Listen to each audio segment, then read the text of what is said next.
outside, not the inside, the outside. You know, the thing that I, talk to them about is, making the bubble that we play in as big as possible. So being able to take up as much space as possible.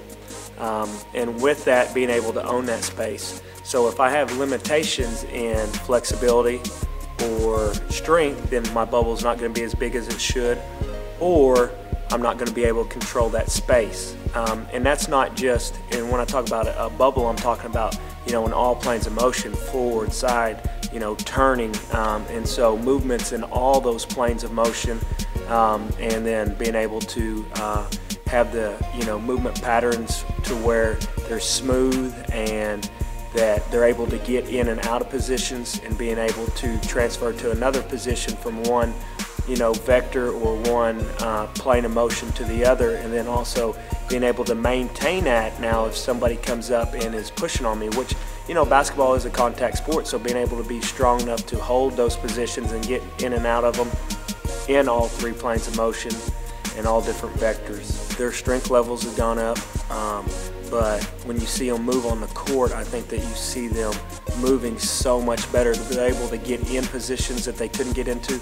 They're able to get a lot lower and maintain that position for longer, to where they're not only are they getting in it, say a defensive position and being able to do a defensive drill, but they're able to maintain that position throughout the whole drill instead of just coming right back out of it.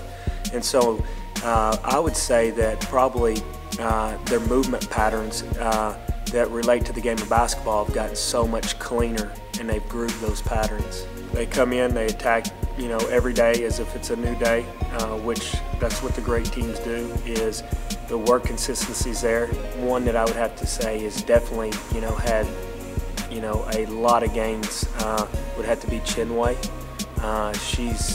She's moving and being able to jump so much higher and move so much better. She's stronger.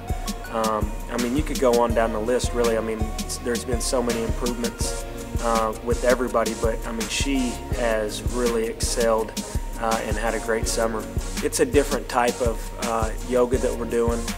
We're doing yoga that's going to help with basketball. We're not doing a yoga like a yoga person would do to do yoga.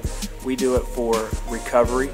We do it for flexibility, and then we actually, when you look and you come and watch us, we actually have a certain routine that we do to help with the positions of basketball instead of just a normal yoga class would be. So it's to help them, become more flexible for basketball, not just more flexible for life, but more flexible for the sport of basketball. They're not coming here to be weightlifters or strength and conditioning All-Americans. They're coming here to be basketball players, and so the things that we're going to do in here is going to help them on the floor, and the tools that we're going to have in here are going to help us with that, to make sure that they're performing at a high level on the floor, and we don't want to put a ceiling on them. We want to actually go beyond their potential, and so I think we're going to have the tools in here that's going to allow for that. It's going to allow us to take the